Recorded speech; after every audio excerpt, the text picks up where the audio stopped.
que es una teórica, acérquense chicos por favor.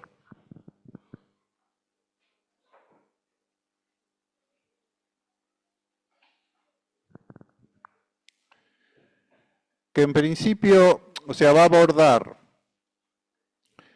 cuestiones conceptuales del proceso que tienen que hacer ustedes, que en mi lenguaje hablo de la definición de principios y valores al análisis situacional y en el marco de la planificación estratégica urbana. Esta es la primera vez que vamos a dar el enfoque estratégico en Plan 1. Entonces, un poco es una teórica que sirve tanto para estudiantes como para docentes, para por ahí desmitificar el tema de la planificación estratégica, que a veces hay como que no se sabe bien qué quiere decir, y para que ustedes vean que el enfoque estratégico es perfectamente aplicable a un sector y al trabajo que están haciendo ustedes. Entonces, primero vamos a ver una aproximación conceptual y metodológica a lo que es la planificación estratégica urbana y la noción de pieza urbana. Esto es muy importante, ¿por qué? Porque ustedes están trabajando sobre una pieza de toda la ciudad, es decir, están trabajando sobre un sector.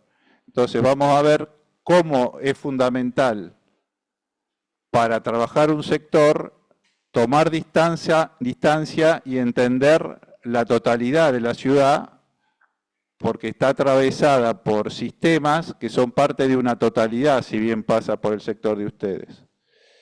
Después, en la parte que ustedes están haciendo ahora, que lo denominan diagnóstico, para mí hay dos cuestiones muy importantes que son cómo explicar la realidad. En eso nos vamos a basar en un concepto de Carlos Matus. O sea, ustedes tienen que no describir la realidad del sector donde estudian, sino explicarlo, ¿sí? ¿Cómo es importante definir un modelo de desarrollo y principios y valores para abordar ese análisis?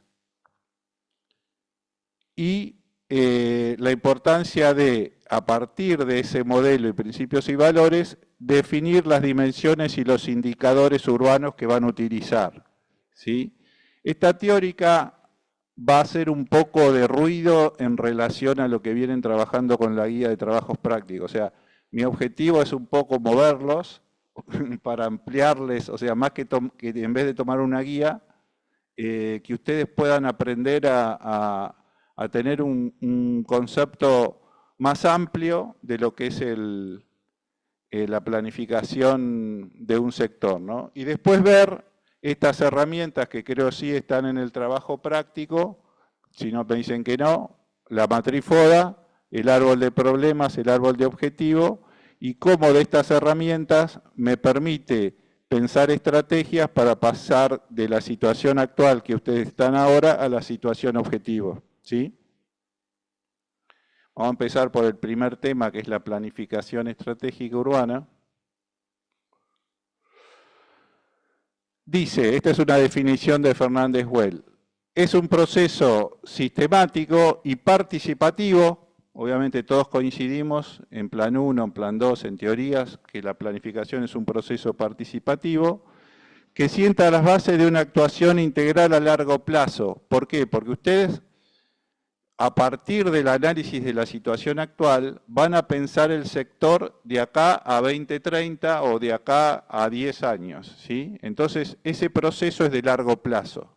O sea, es imaginarse cómo quieren que sea el sector en el 2030, por poner un ejemplo, pero a partir del análisis actual, que define un modelo futuro de desarrollo, o sea, cómo quieren, cuál es el modelo de desarrollo para el futuro, que formule estrategias y cursos de acción para alcanzar dicho modelo. Eso es lo que tienen que hacer ustedes, ¿sí? Ahora vamos a completar otro enfoque, que en este caso es del CIDEU, implica una actitud permanente de análisis actual y prospectivo, porque si bien ustedes analizan la situación actual, tienen que imaginarse los escenarios que quieren para el futuro, ¿sí? O sea, tienen que hacer prospectiva, o sea, tienen que pensar el sector que les haya tocado en el 2026, pero al mismo tiempo pensar, proyectar el sector a 2030.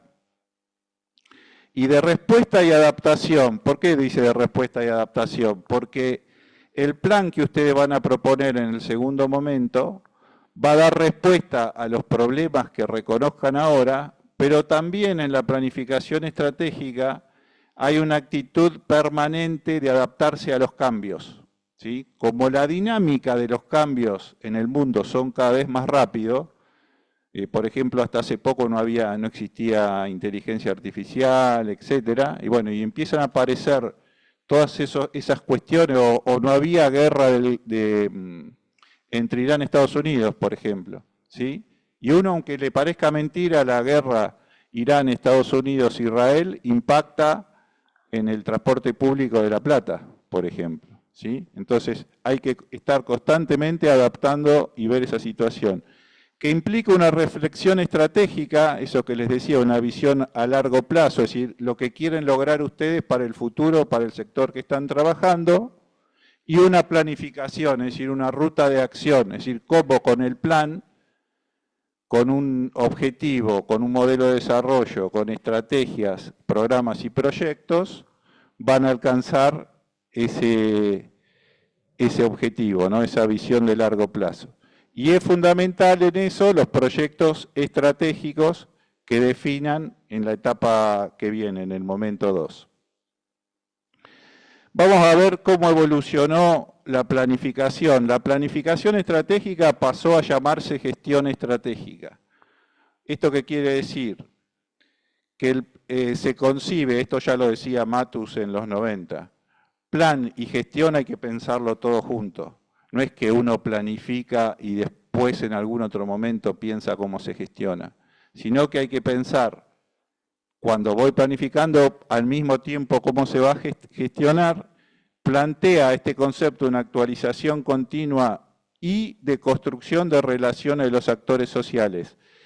Fíjense esta definición, gestión estratégica es tener una estrategia territorial de desarrollo urbano, pero no en un libro, sino que hay que pensar como una gestión relacional de actores sociales, es decir, quién la va a llevar adelante, y eso hay que llevarlo adelante con los actores sociales. Cuando digo actores sociales, digo el sector público, el sector privado y el sector de la sociedad civil o las organizaciones sociales, ¿sí? Eso es fundamental. Y esta definición, que fíjense, es de Peter Drucker de hace mucho tiempo, 1954, dice, la planificación no es pensar en decisiones futuras, sino en el futuro de las decisiones presentes. ¿Qué quiere decir eso? Que ustedes tienen que pensar el sector que les haya tocado,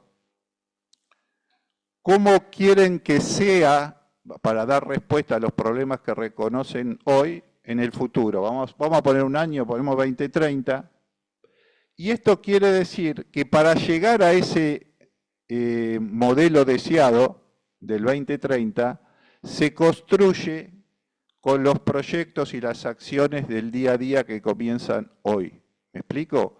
Ese es el concepto de estrategia. O sea, estrategia es el camino que me permite pasar de la situación actual, donde reconocí los problemas, para llegar a la situación objetivo, ¿sí? Que me va a dar respuesta a los problemas que ustedes reconocen hoy en el territorio.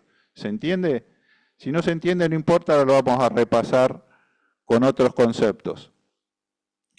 Y hoy se habla de pensamiento estratégico, que un poco es eso, es actuar en el corto, pero en el mediano y largo plazo. Es decir, hoy hacen el diagnóstico, pero para imaginar un modelo deseado de acá 5 años o de acá 10 años, o La Plata propone de acá 2082, que para mí es un poquito exagerado tanto tiempo, pero bueno, pero para llegar a ese objetivo se construye con el plan y con los proyectos que se empiezan a aplicar desde hoy hasta ese momento en que uno logra el objetivo, lo que decíamos de la adecuación de la realidad cambiante y estos tres pilares. Pensamiento estratégico, que es esa reflexión de a partir de hoy, pienso en el futuro, entonces hay que siempre estar yendo y viniendo de la realidad al objetivo deseado y construirlo con una estrategia. Eso implica, esa reflexión implica poner en marcha un plan. El plan implica tener un objetivo, un modelo de desarrollo, estrategias, y esas estrategias se basan en proyectos estratégicos. Los proyectos son lo más importante porque son las acciones concretas que en el territorio les van a ustedes permitir cambiar la realidad.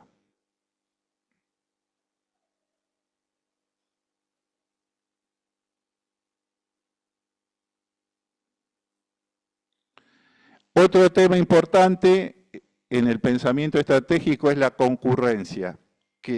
¿A qué le llaman concurrencia? A que el proceso es multiactoral entre la iniciativa, como les decía, pública, privada y comunitaria. Multinivel, tiene que haber articulación siempre entre el gobierno local, el gobierno provincial y el gobierno nacional. Hoy, lamentablemente, está bloqueado la relación con el gobierno nacional, pero debería serlo, ¿no? Intersectorial y multidisciplinar. O sea, acá hay un enfoque que ya no es más ni el diagnóstico ni las propuestas por sectores, ¿sí? No analizamos más la movilidad por un lado, el espacio público por otro, la salud por otro, la educación por otro, o sea, todos temas separados como en general se hacen en los gobiernos, sino por problemas. Y todos los problemas, al ser complejos, son multidisciplinarios, ¿sí? Entonces nosotros como arquitectos tenemos que aprender a trabajar en conjunto con las otras disciplinas, donde nosotros pondremos nuestro expertise, sí, pero también trabajamos con sociólogos, con geógrafos y con un montón de otras disciplinas, ¿sí? Y territorial quiere decir con las ciudades del entorno o ya no pensar solo localmente, vamos a poner La Plata. La Plata ya se debería pensar en la región del Gran La Plata, ¿sí? En tener un plan estratégico del Gran La Plata, porque no tiene mucho sentido que porque la atraviesa por la 122 un límite jurisdiccional, pensemos solo el desarrollo de La Plata para adentro, cuando nosotros tendríamos que pensar toda la conurbación del Gran La Plata. ¿Por qué? Porque el sistema hídrico, por ejemplo, de la región atraviesa todos los partidos, porque el puerto sirve no solo para Berisso y Ensenada, sino fundamentalmente para La Plata, etcétera, etcétera.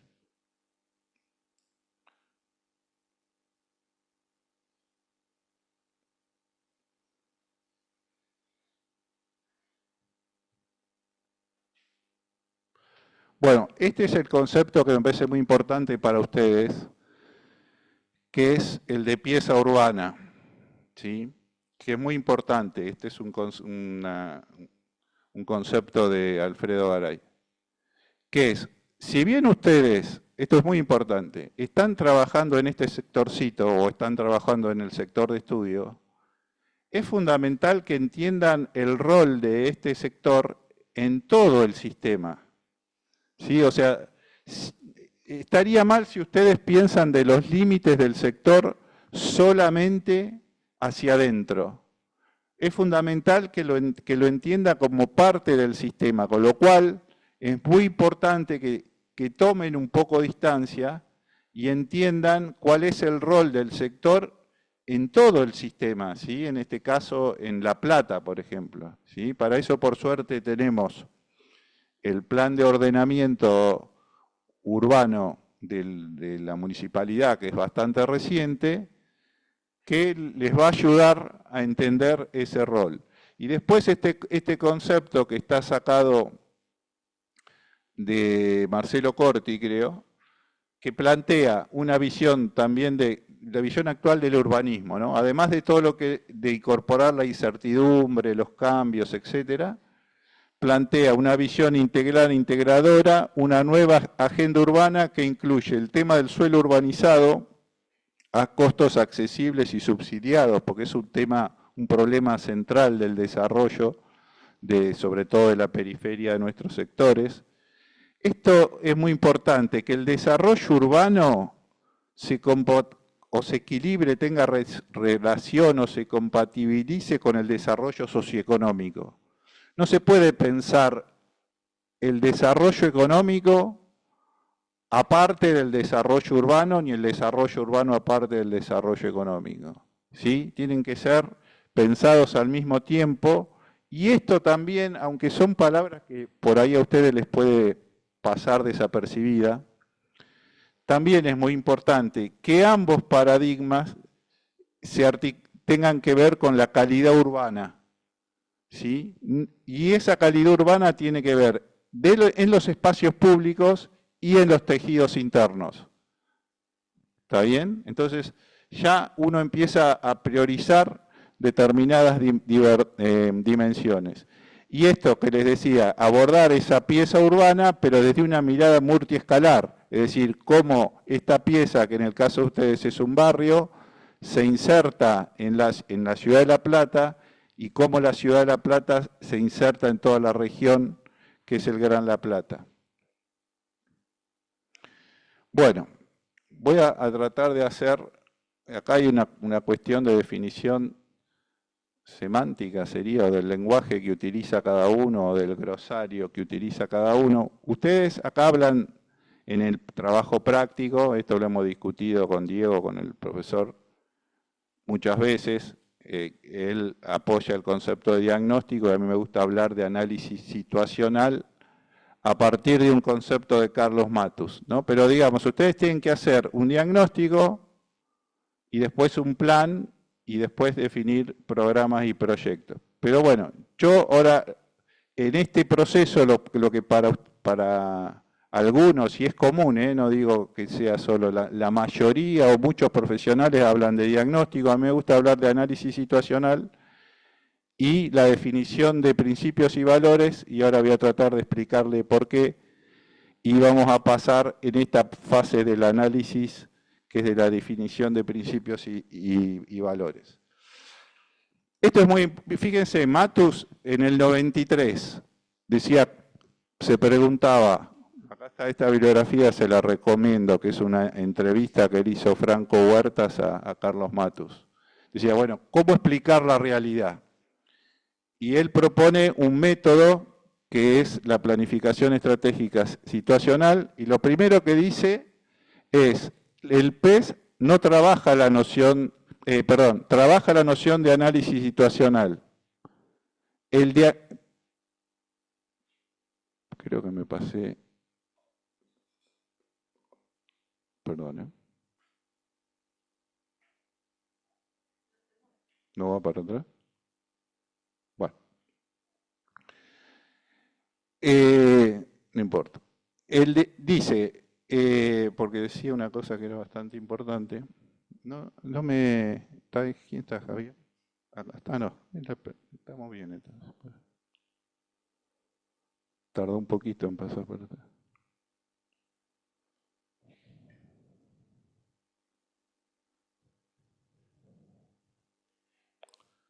Mati, ¿está por ahí? No. Y es que estoy dándole a la flechita. Sí, por eso, pero no, ahí está. ¿Ves? Acá está. Otra vez, ahí está. Bueno, entonces decía, el PES trabaja con la noción de análisis situacional. El diagnóstico, dice Matus, tiene valor como materia prima que procesa un actor social. ¿Esto qué quiere decir?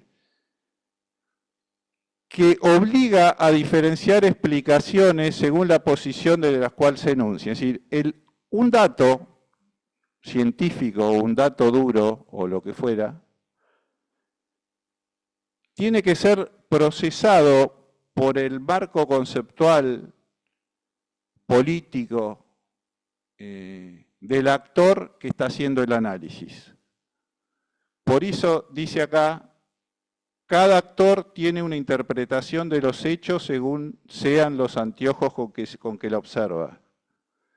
Los anteojos se refiere a que si uno tiene un marco teórico, conceptual o un modelo de desarrollo determinado, va a ser un análisis situacional determinado. En esta entrevista Matus dice, el diagnóstico sobre el narcotráfico que hace el narcotraficante y el diagnóstico que hace el gobierno o la DEA o lo que fuera, o el organismo antidroga del Estado, van a ser absolutamente distintos, porque justamente hay que procesar ese diagnóstico, ¿sí? Y a partir de ahí hago el plan estratégico. Por eso Matus dice, el diagnóstico es la explicación de nadie.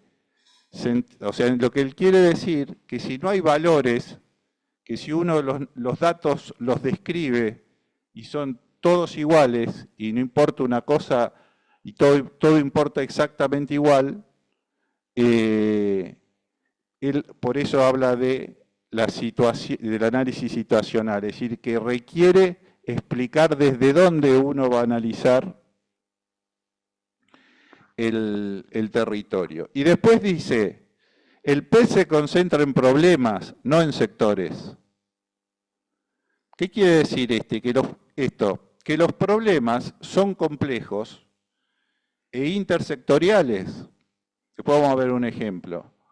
No es por el sector tal, el sector tal, el sector tal, porque me obliga, o sea, estoy dejando afuera un montón de cosas y los problemas, vamos a poner el problema de la movilidad, el problema del acceso al suelo, tiene que ver con multifactores, ¿sí? ¿Por qué la gente no accede a la vivienda? ¿Porque no tiene un techo? No, porque no tiene un salario digno para acceder a la vivienda en el mercado inmobiliario. Entonces no es un problema solo de techo, ¿sí? y de vivienda. Entonces, dice que para explicar esa realidad utiliza este modelo sistémico causal, que es, primero describe el problema, él le llama vector descriptor del problema, nosotros vamos a llamarle indicador. Entonces, hay un indicador, vamos a suponer, no sé, el déficit habitacional es del tanto por ciento, entonces después dice hay que analizar para explicar un problema cuál es la causa de eso, cuál es la causa de la causa, es decir, se debe a, y qué efecto, qué síntoma, qué consecuencia produce ese efecto y a su vez ver qué conexiones tiene con otros problemas, ¿sí? Entonces, una vez que describo el indicador, explica lo que se conoce como cadena causal, que es esto, sus consecuencias y sus conexiones con otro problema. Eso lo vamos a ver después en las herramientas de análisis que están en el trabajo práctico.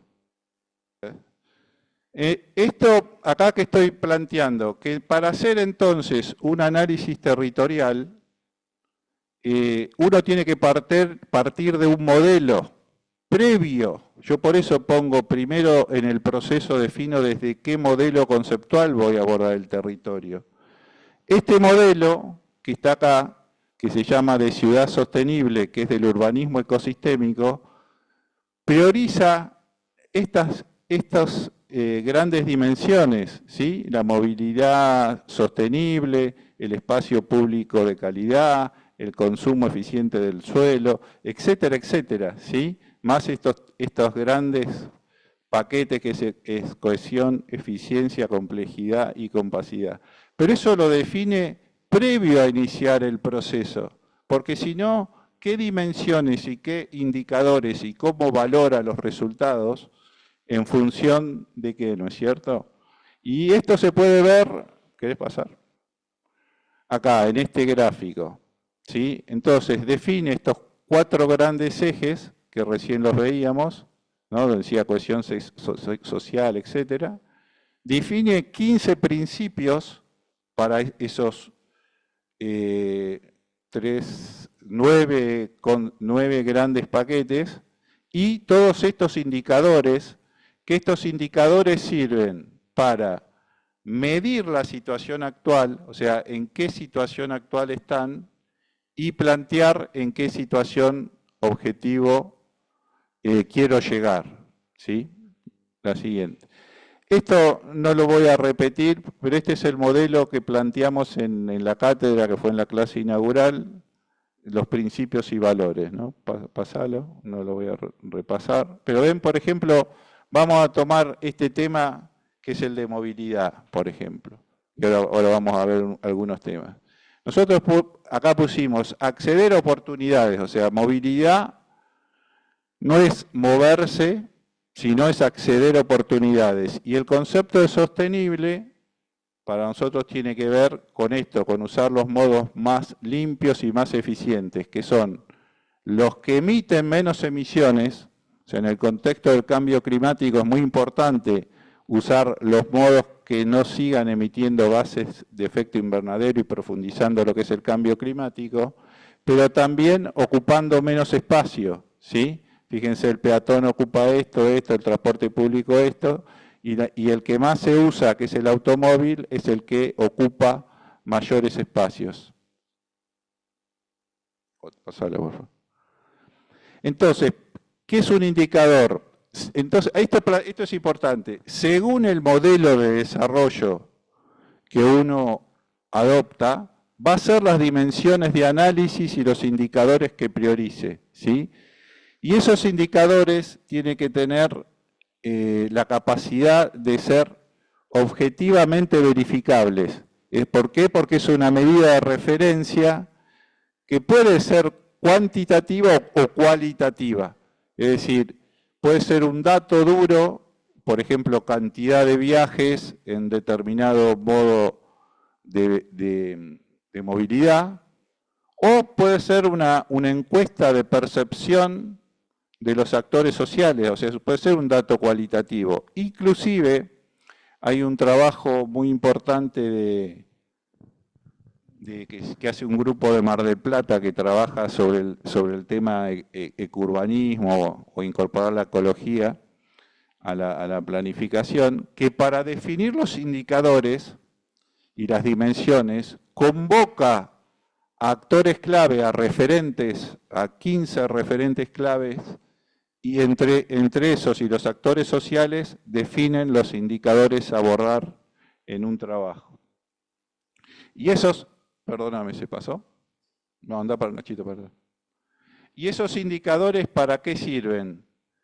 Te da información objetiva para medir la situación actual, que es la 2026. O sea, ustedes usando indicadores van a decir, en mi sector es esta la situación, pero en base a indicadores, y a partir de ahí se van a plantear una situación objetivo. Es decir, ¿por qué?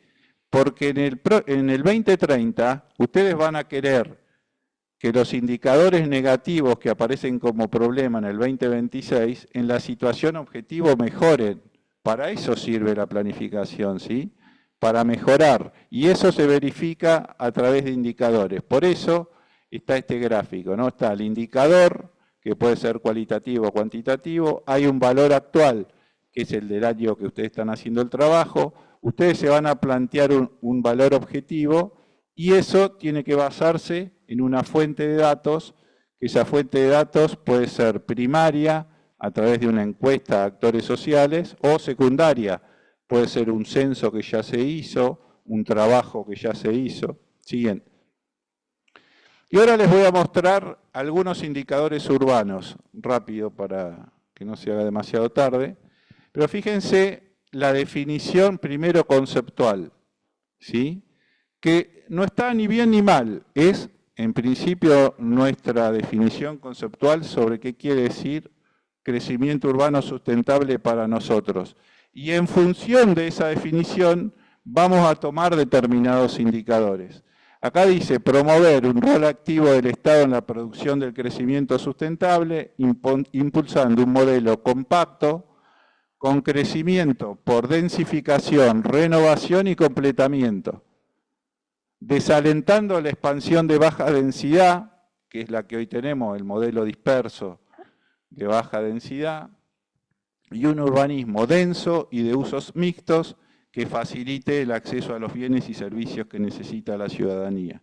Y para eso vamos a usar estos tres indicadores que son consumo de suelo urbano, densidad de población y tipo de crecimiento. Ahora les voy a explicar qué es completamiento, qué es extensión y qué es discontinuo.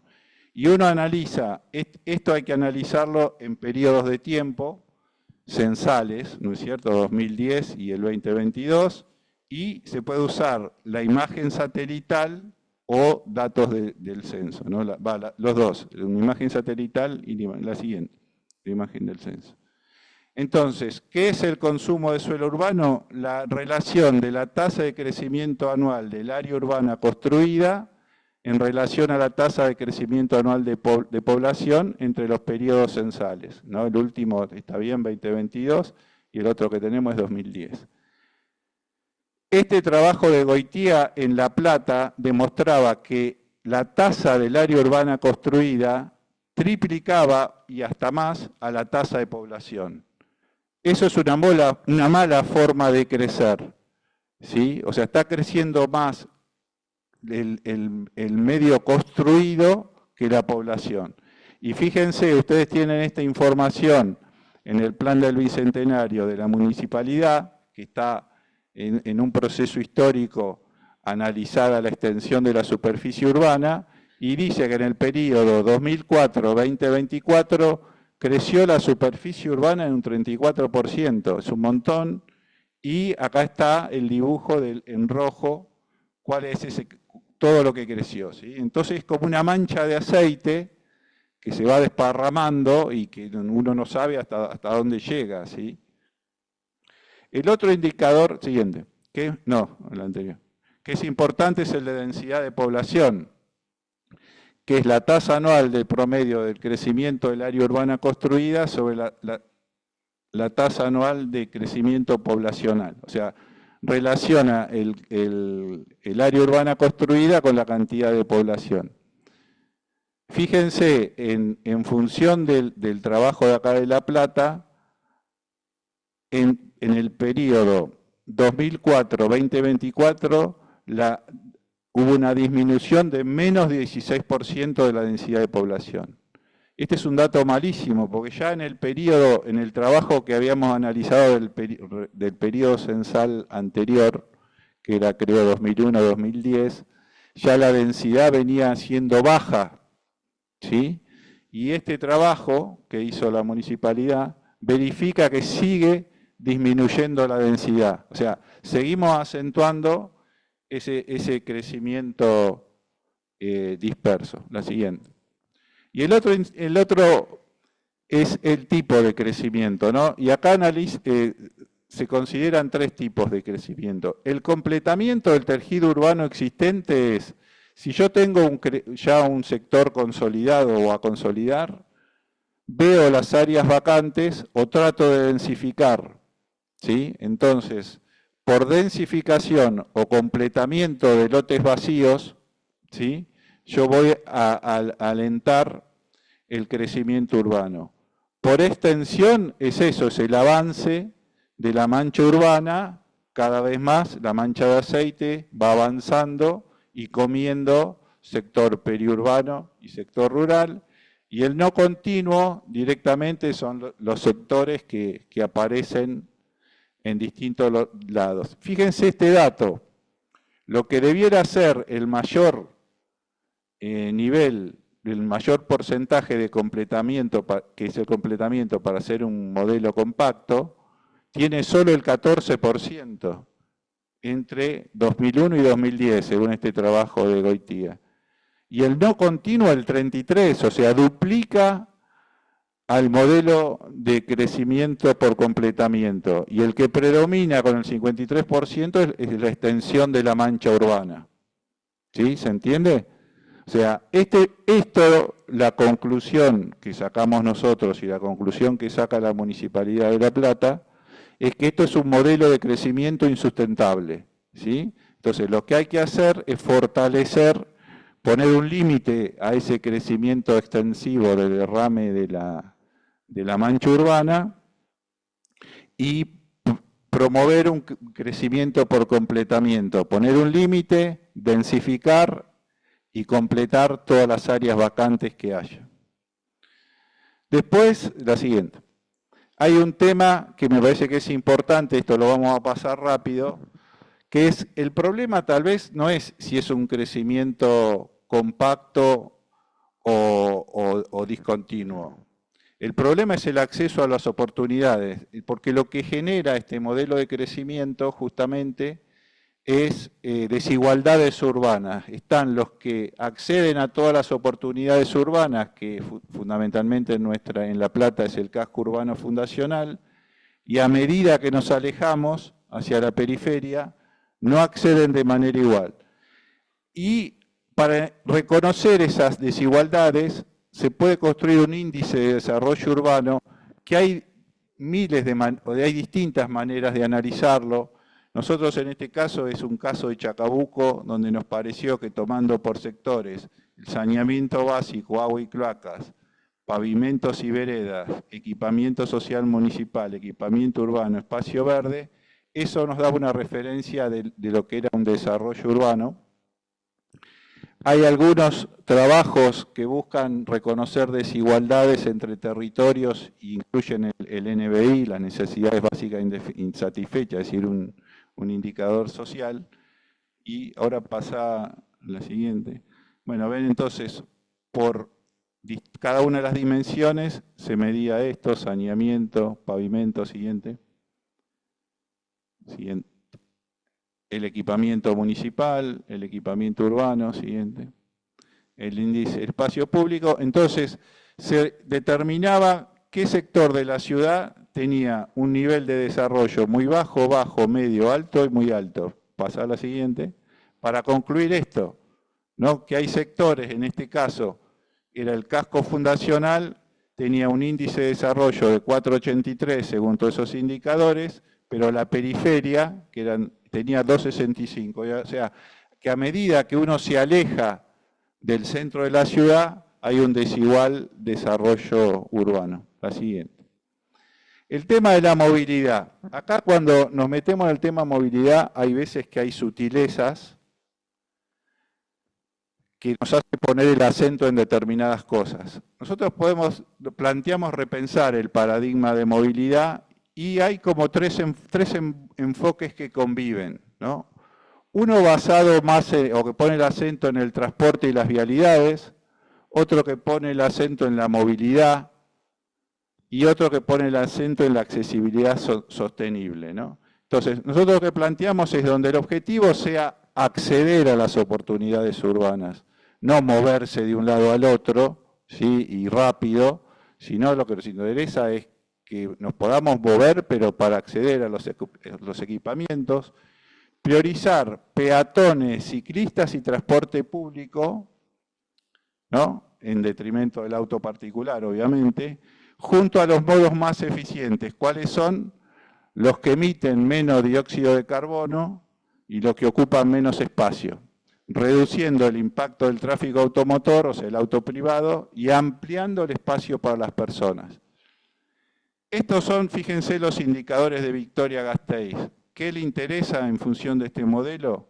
Analizar cuáles son los modos de desplazamiento de la población, la proximidad a redes de transporte alternativos al automóvil, cómo es el reparto viario público entre el peatonal y el vehicular, si tienen proximidad al estacionamiento de bicicletas, si tiene proximidad al servicio de préstamo de bicicletas, si hay estacionamiento de vehículo privado fuera de la calzada, porque el modelo del ecourbanismo lo que plantea es que todos los estacionamientos y las infraestructuras tienen que estar por debajo del nivel cero, ¿sí? O sea, sacar el estacionamiento del nivel cero.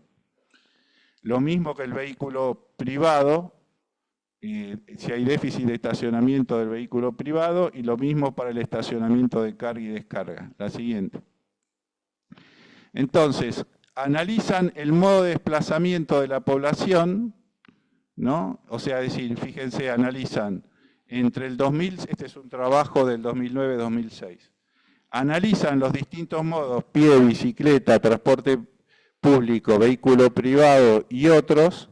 Entonces dice, bueno, en el 2006 el vehículo privado ocupa el 36,6 y en el 2009 bajó a 33,2 en el reparto modal. Pero lo que se plantea como parámetro de objetivo mínimo y objetivo de máxima es que tiene que estar el automóvil, el vehículo privado, entre 25 y 15%. Esto, insisto, es para Vitoria-Gasteiz, ¿sí?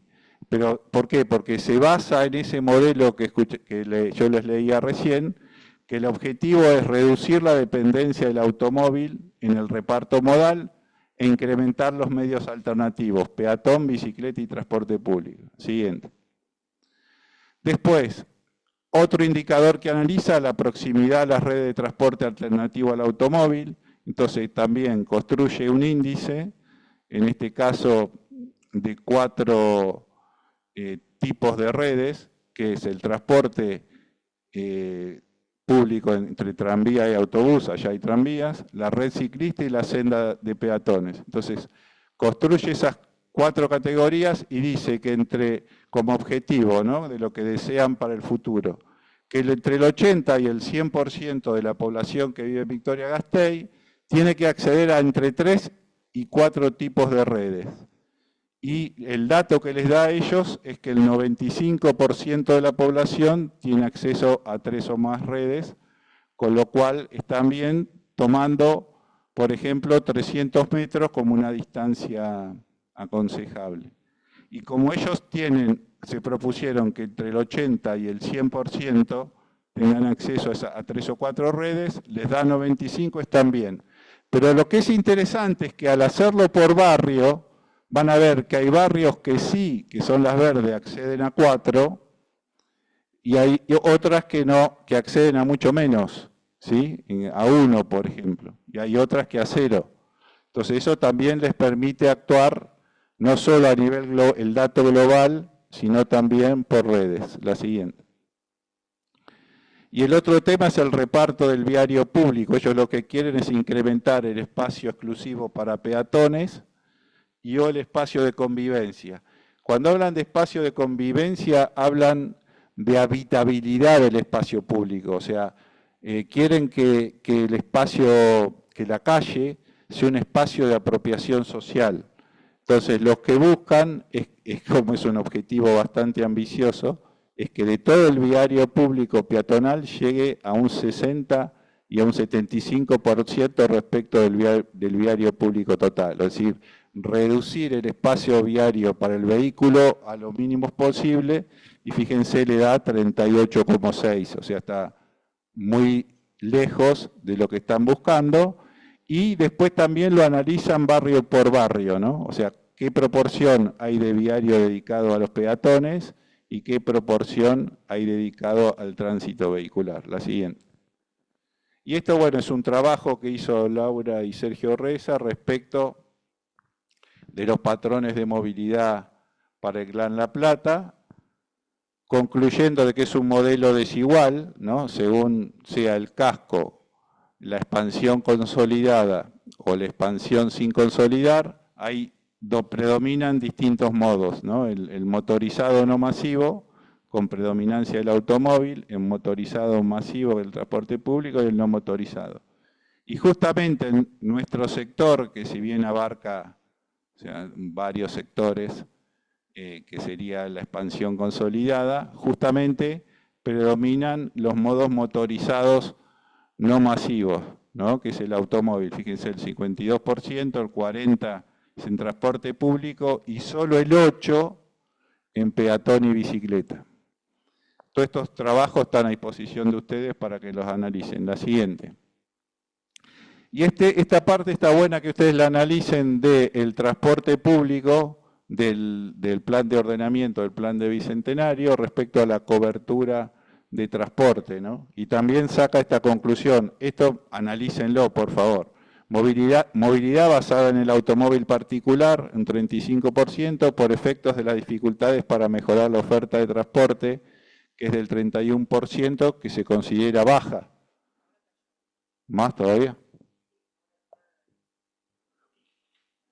Mira.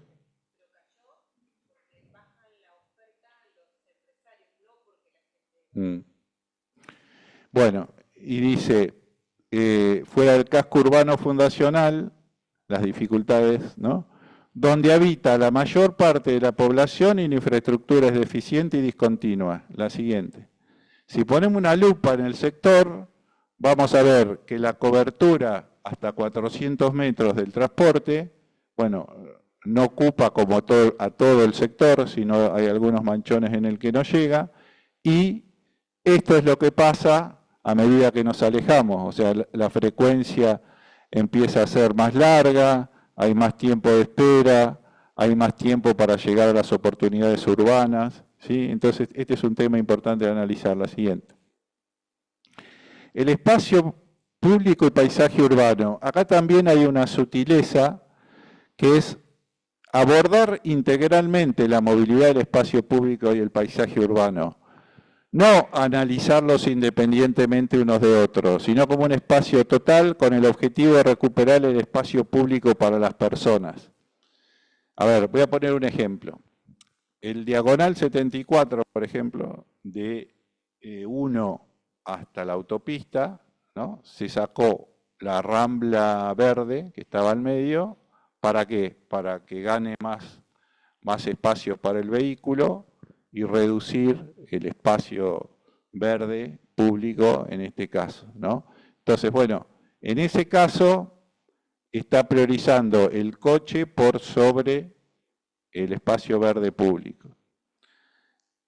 Recuperar espacio para las personas, garantizar su accesibilidad y la apropiación social. Este es un modelo que busca una escala más humana. Naturalizar la ciudad. Este también es parte de un enfoque de soluciones basadas en la naturaleza. Aumentar los servicios ecosistémicos de los espacios verdes para mejorar la calidad ambiental y mejorar lo que se llama estancial del espacio público, es decir, la apropiación del espacio público, ¿sí? La siguiente. Bueno, y perdón. Y esto, bueno, yo hice una síntesis de los indicadores que utilizan en Vitoria-Gasteiz, yo después les di la bibliografía, porque ellos tienen como 8 indicadores para espacio público desde el concepto de habitabilidad, o sea, de apropiación, y tienen otros tantos indicadores para espacio público verde con el concepto de mejorar la biodiversidad. ¿Sí? Entonces hay un montón de indicadores, accesibilidad al viario público peatonal, la percepción que tienen espacial del verde urbano, el índice de habitabilidad en el espacio público, la superficie verde por habitante, etc. Siguiente. Entonces, una cosa que ustedes perfectamente pueden hacer y que se hizo en Vitoria-Gasteiz es medir la superficie verde por habitante, total o por barrio, ¿sí? Fíjense que la Organización Mundial de la Salud plantea como un mínimo de 10 metros cuadrados por habitante, ¿sí? En el caso de Vitoria-Gasteiz plantean un mínimo de 10 metros cuadrados por habitante de espacio verde y un deseable de 15, ¿sí? Y le da en toda la ciudad 14, o sea que está bastante bien, más para el objetivo de máxima. Pero después lo que sirve es hacerlo por barrio, porque después ustedes acá pueden ver que hay barrios que no cumplen con esa dotación mínima de espacio verde por habitante y otros que sí la cumplen. Entonces a partir de ahí van a analizar su estrategia de intervención, la siguiente. Esta es la proximidad a espacios verdes, lo mismo, ¿sí?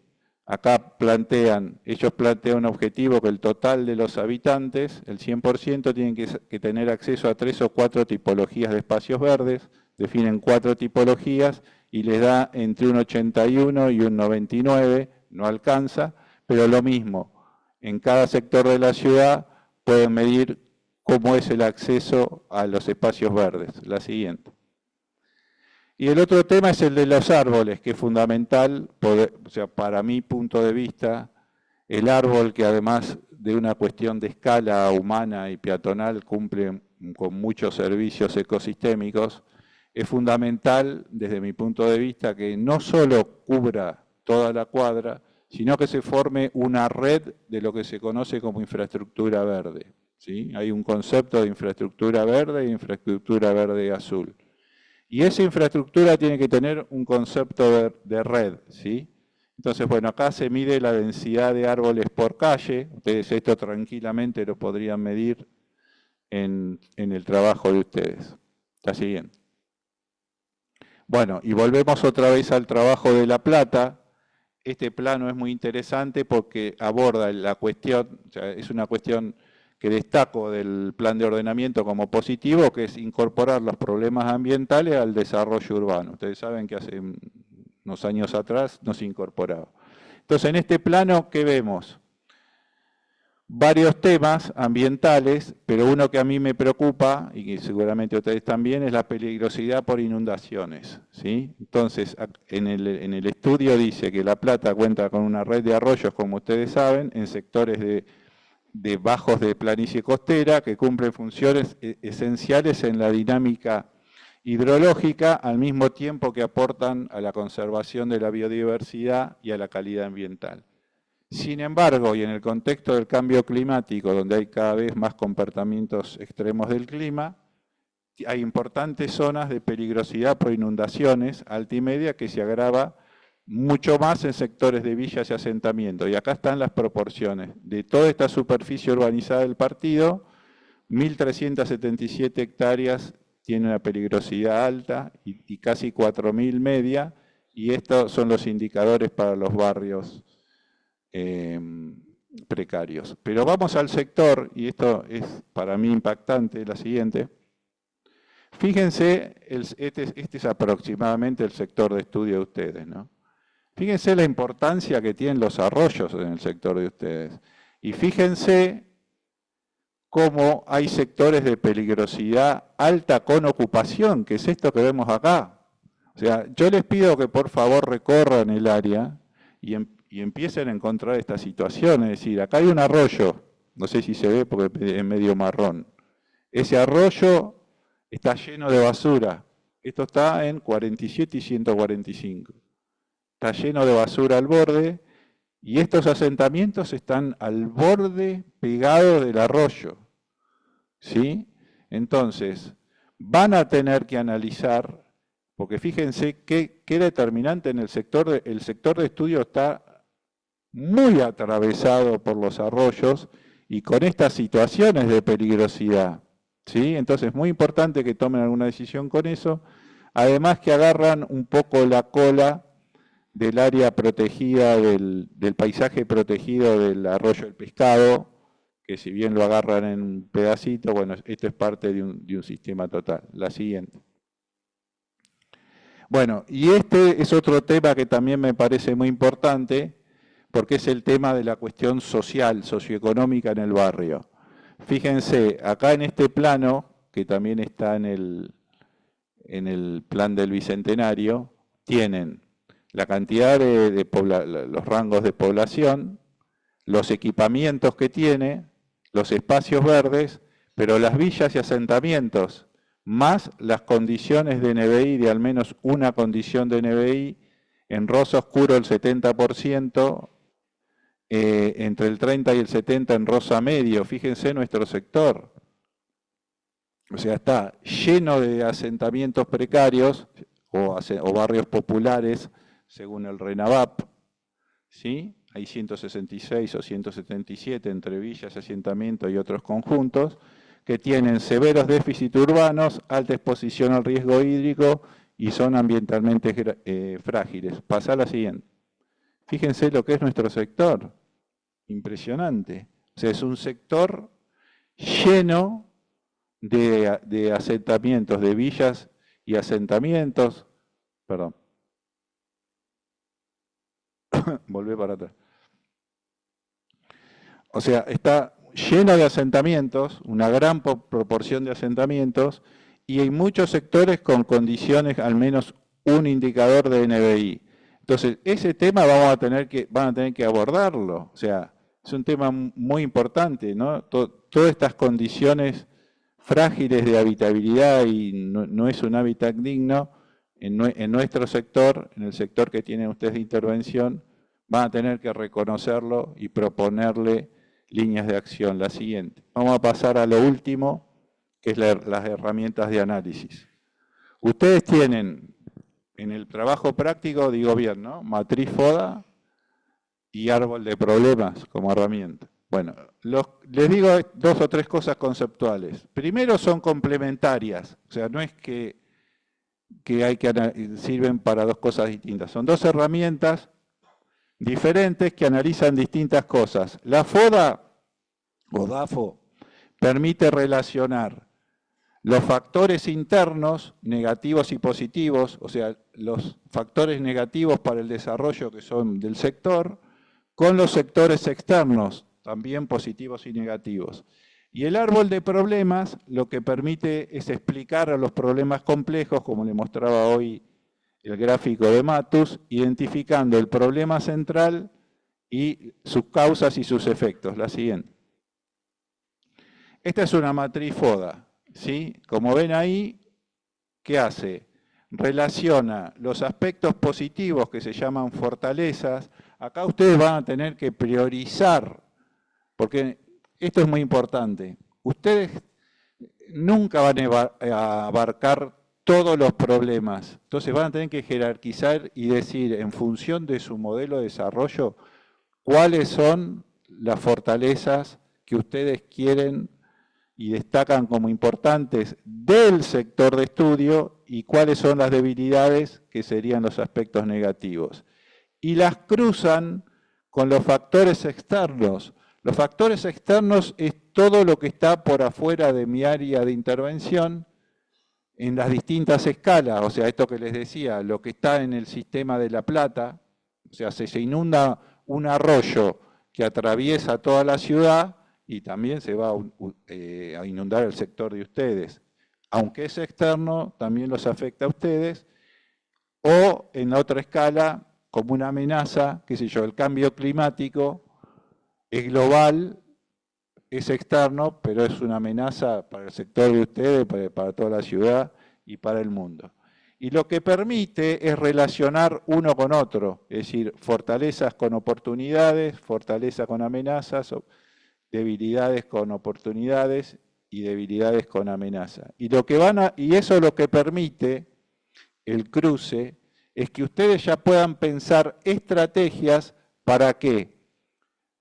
Para maximizar, cuando tengo 2 aspectos positivos de mi área de intervención y de afuera, cuando tengo un aspecto negativo mío y un positivo externo, voy a pensar estrategias para minimizar los indicadores negativos del sector y maximizar los de afuera.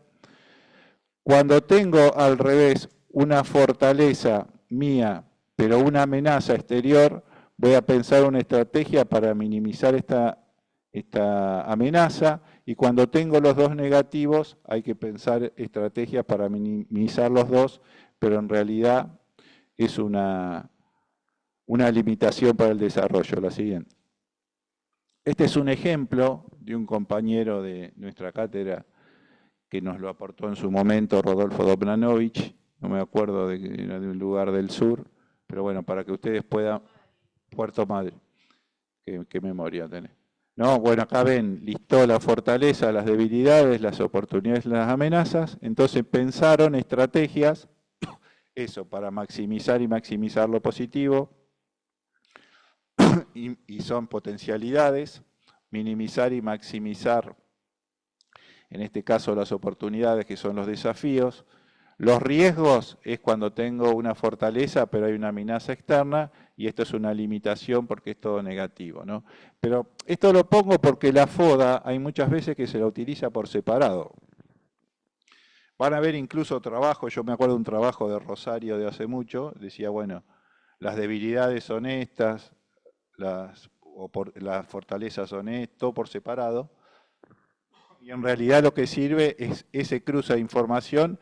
Y si bien es una herramienta de diagnóstico, que es muy importante que ustedes puedan priorizar esto, que es fortaleza, pero después lo que es interesante es el cruce, la siguiente.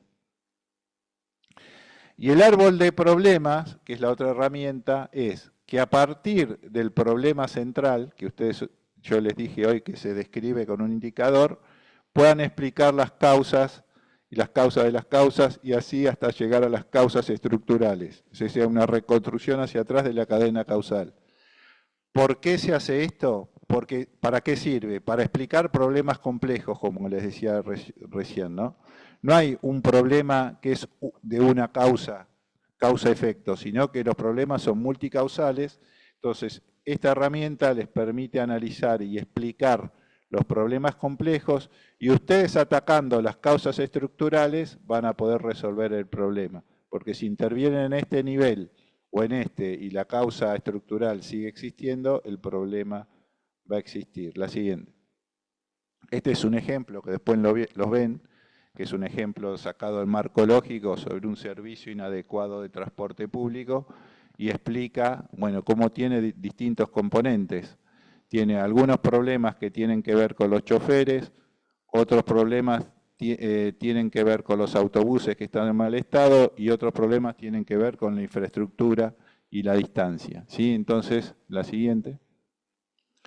Este es el árbol de objetivos. Lo que hace el árbol de problemas y el árbol de objetivos es pasar lo que ustedes tienen con negativo como problema, pasarlo como positivo como objetivo. ¿Sí? Pasar la siguiente.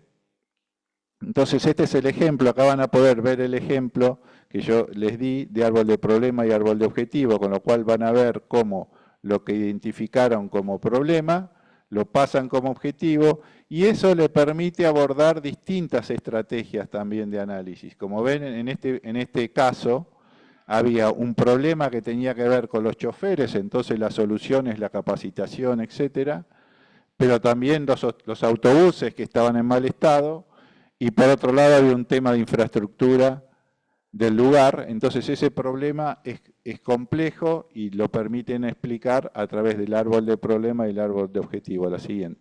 Estoy tratando de apurar. Y ustedes lo que van a hacer, este ejemplo lo saqué, hice un gráfico de Matus, es lo que ustedes van a hacer. Es decir, ustedes están ahora en este momento, o sea, van a explicar la situación actual. ¿Sí? Esa situación actual, primero, ustedes tienen un recorte de la realidad, que es el barrio que les tocó o el sector que les tocó. Entonces, lo que les decía, como decía Garay, primero es muy importante ver cómo mi área de intervención se relaciona con el contexto. ¿Sí? Después, cómo esa situación actual yo la proceso en función de mi marco teórico, de mi posicionamiento conceptual respecto del desarrollo. Y en función de esos problemas reconocidos acá, la planificación ¿para qué sirve? Porque entiendo que con un plan voy a pasar a una situación objetivo que me va a solucionar todos los problemas que yo reconocí acá. Ahora, pasar de esta situación de 2026 a esta situación objetivo de 2030 no es un acto de magia, sino se resuelve con estrategia. Es decir, tengo que ver cómo son los programas y los proyectos y las acciones que me permitan pasar de esta situación actual a esa situación objetivo. Y eso se logra con estrategias. ¿Sí? Entonces yo voy a tener una situación objetivo y un modelo de desarrollo.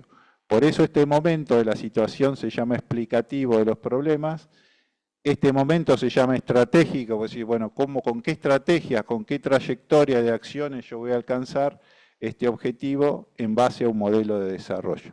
La siguiente.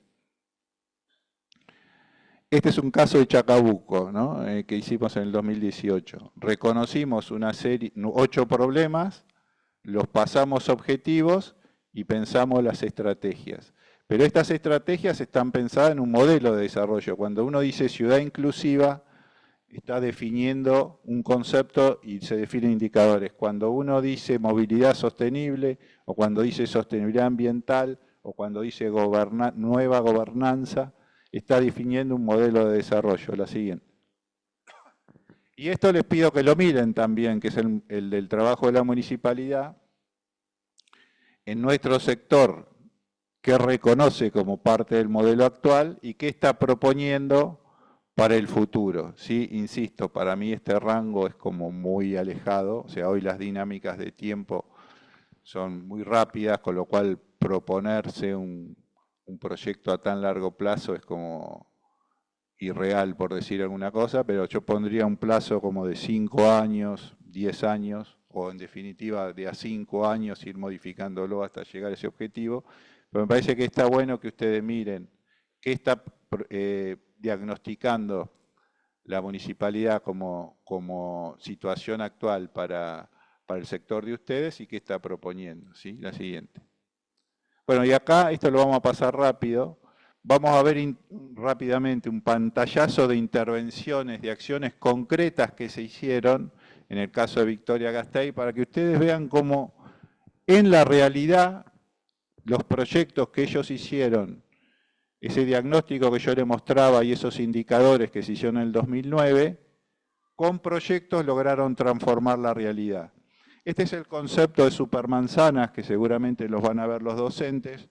Creo que Laura en algún momento lo comentó, que es, en vez de tener un tránsito pasante por todas las manzanas donde pasan todos los tipos de modos de movilidad, hacen cada 3 manzanas, pasa el auto particular, o sea, el tránsito pasante, vehicular y de transporte, y acá solo los vehículos pueden entrar a baja velocidad y en rulo, ¿sí? De manera que este pasa a ser un espacio público más peatonal que vehicular. Y fíjense el cambio, pasamos en este modelo sin las supermanzanas, el 69% del espacio estaba ocupado por el auto y el 30% por el peatón. Con este modelo se invirtió esas categorías y el 70% es para peatones y el 30% es para vehículos. Y ahora la siguiente, este es un ejemplo de eso, ¿sí? O sea, antes de la intervención, fíjense la proporción de espacio que tenía el vehículo, ¿sí? Y acá cómo se recuperó el espacio para los peatones. Fíjese lo reducido que quedó para los vehículos, pero también se pensó en la intermodalidad, entonces hay un tranvía, hay distintas estrategias y fíjense el impacto positivo de esta intervención, que la superficie peatonal se incrementó en un 64%, los niveles de ruido se redujeron, las emisiones de gases de efecto invernadero también, y el uso del coche se redujo en un 63%. La siguiente. Estas son también distintas estrategias para calmar el tránsito, ¿sí? Allá le llaman, hay lugares donde no se, zonas 30, donde no se puede ir más de 30 kilómetros por hora, obviamente la inclusión de la bicicleta, el ensanche de las veredas, ¿sí? O sea, quitarle espacio al vehículo privado para ensancharlo para el peatón, la siguiente.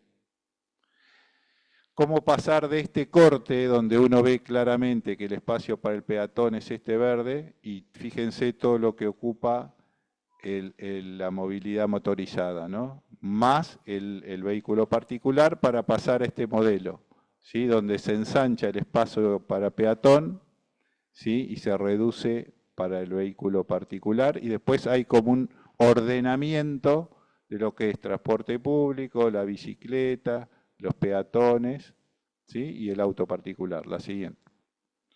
El tema de la movilidad ciclista, la importancia de concebirla como una red que integre a todo, ¿sí? Todo esto es de infraestructura de la movilidad ciclista, entonces hace que el señor que vive acá en la periferia pueda acceder siempre al centro o a cualquier lugar de la ciudad. Ese concepto acá en azul es la actual, y la proyectada es la que está en rojo. La siguiente. Y también la infraestructura, o sea, que tenga buenos carriles bici y estacionamientos para bicicletas. Bueno, distintos modos de transporte público, pensar en tranvías, en doble, ¿cómo es? El bus articulado, etcétera. La siguiente. Fíjense lo que buscan ellos, ¿no? Es eso, que el espacio para el vehículo se reduzca en lo posible para el transporte público, y que el peatón sea el que se apropia del espacio social. La siguiente. Este concepto también para intervención en infraestructuras verdes, también el concepto de red de espacios verdes, ¿sí? Estos son espacios que concretan la estrategia de infraestructura verde urbana. Fíjese, son 111 proyectos. Sí, ya termino. ¿Qué hora es? Ya está. Dale, la siguiente. Bueno, y esto van a ver distintos, ¿ves? Estos son parques donde la solución es naturalizar el espacio, no poner todo piso, ¿no? ¿Para qué? Para aumentar la biodiversidad. La siguiente. Esta intervención es en Barcelona, que también era una calle común donde dominaba el automóvil. Fíjense cómo ensancharon las veredas, ¿sí? Y ordenaron el tráfico. Este es para bicicleta, este es para bus y este solo es para auto particular. La siguiente. Fíjense, ¿no? Son espacios, es como una plaza continua y son corredores ambientales, ¿no? Fíjense este corte. La siguiente. Esto es interesante, cómo naturalizar y recuperar los arroyos que tienen, y si uno los recupera, son espacios agradables para pasear, ¿sí? Esta es la recuperación de un bañado y este es de un río, la siguiente.